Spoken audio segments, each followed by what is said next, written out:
What is up guys, and welcome to my latest video here on MPC Vids. In today's video we are on the MPC Live II. Today I'm going to be showing you about layering samples, but I'm also going to be showing you something else very useful, which is flattening those layers. So I did do a video previously about simultaneous play, which has a very similar effect to this, but it doesn't appear that you can flatten those samples when you use simultaneous play. So layers does seem to have the edge a little bit. So I thought I'd talk you through the process of doing this. So the first thing we need to do is go to browse. So I'm going to do shift and menu. And I'm in my Boom Bap Drums Volume 1 pack here. You can pick this up using the link in the description if you want to support what I'm doing here. Every sale of that pack really helps me and keeps me making videos like this. So we're going to choose a kick. I'm going to choose kick 2. We'll load that. I'm going to come out of that folder. I'm going to go to noise. We're going to add a noise sample. And we'll come out of there and I'm going to go to misc and I'm going to add this horn sample as well.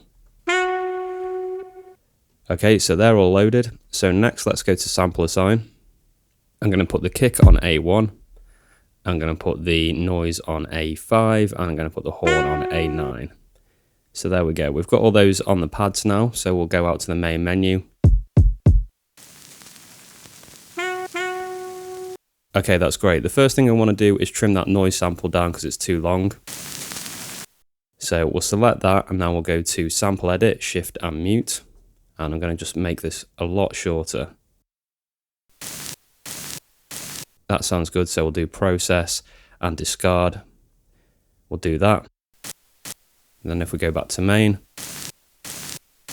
there we go. That's a nice short noise sample now. Horn, we'll have a look at this as well. This has got a bit of a tail on it and the start is a little bit off as well. So we'll zoom in and sort that out.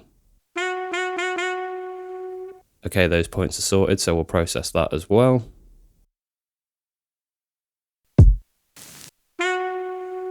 Okay, great. We've prepped those samples and they're all ready for playing at the same time now. So let's go into menu and we'll go to program edit here.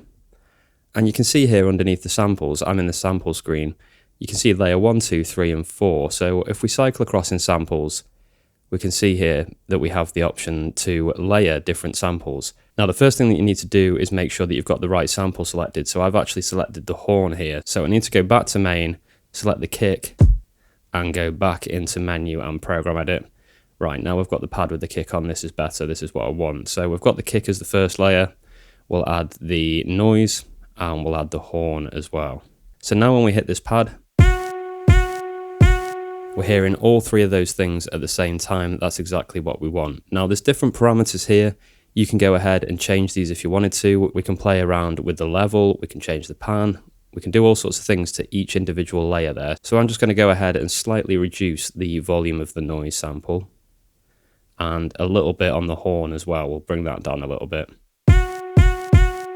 Still want that kick to have the prominence, so that's sounding good. So now we've got that set up. Every time we hit that kick pad, we get all three, but we also still have those two other samples on the other pads taking up space in our bank.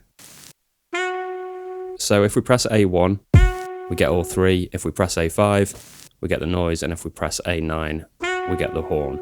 So we'll make sure the kick's selected again. We'll go back into menu, back into program edit. Now you can see at the top here, there's an icon that's appeared, which kind of suggests that this can be flattened. So it's an arrow pointing down with multiple layers. So we'll click that. And you can see here it says flatten pads, A1 is the pad. We've got audio tail there and we can rename this. So I'm going to call this kick stack. It's kind of a kick with some multiple things laid over the top. So we'll do that and we'll press do it. Okay, cool. So that's done it. It was pretty quick to do. So if we go into browse again, which is shift menu, you can see now that our pad A1 says kick stack, and it's actually added it to the sample pool as well. So we have kick, we have noise, we have the horn, but then we have kick stack, which is actually its own independent thing. So we could go ahead now and clear these pads, and we'll go back to main. And now we just have that one pad in the bank, but that's triggering all those three samples, and the other ones are now blank. So it basically takes simultaneous play a step further by allowing you to flatten these samples all down to one pad and reduce the amount of space that's taken up in your bank. I think that's really useful. I think I will be using that now instead of simultaneous play, even though simultaneous play does a very similar thing. I just think that is a little bit more useful. So I hope that's something that you're going to go ahead and end up using on the MPC software. It should apply to everything that's running the MPC software the same as mine, not just the MPC Live II. So whatever device you have, go and check that out. You should be able to do it. Don't forget to subscribe for more tips and tricks on the MPCs, and I will be back with another video very, very soon.